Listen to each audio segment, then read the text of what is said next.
Un bâtiment mémoriel plutôt qu'un mur des noms pour respecter les particularités de l'histoire alsacienne pendant la Seconde Guerre mondiale. Après 3 ans de réflexion scientifique, le président de la région Grand Est, Jean Rotner, a annoncé hier un nouveau projet pour rendre hommage aux victimes alsaciennes et mosellanes.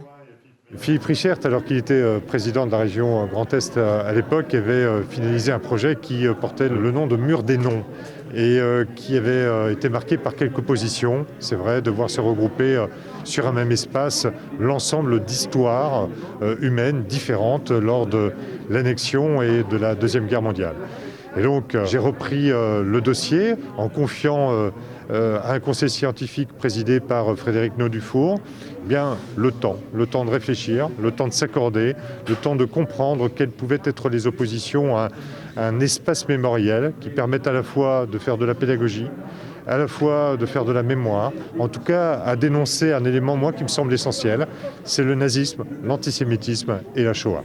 Cet édifice de 240 mètres carrés doit encore être inventé.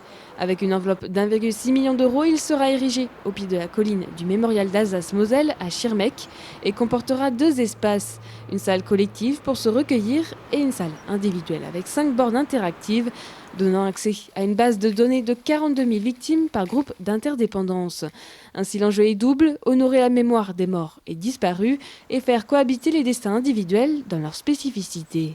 C'est le devoir de mémoire, la compréhension. 40 000 morts, c'est pas rien. Je veux dire que c'est énorme ce qui s'est passé, avec des destins très divers entre la communauté juive, évidemment, qui a d'abord été expulsée, ensuite qui a connu la Shoah.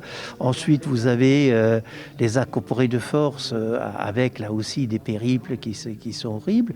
Vous avez à côté de ça les résistants, toutes ces personnes avec leur destin et leur parcours personnel dont il faut se souvenir et à qui il faut donner la possibilité d'avoir un moment de recueillement pour pouvoir être en communion avec eux.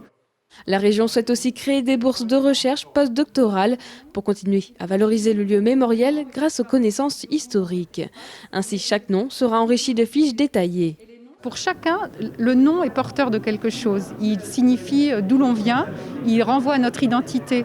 Et c'est pour ça que citer juste un nom n'a pas tellement de sens. Il faut restituer au nom son épaisseur, sa généalogie, et expliquer qu'à travers ce nom, c'est tout un destin d'une famille qui s'est écrit. Et donc c'est pour ça qu'on veut que chaque nom renvoie à des archives, des documents, voire une photographie, pour que l'histoire s'incarne à travers le nom et qu'on n'ait pas juste un patronyme anonyme qui soit sur un écran.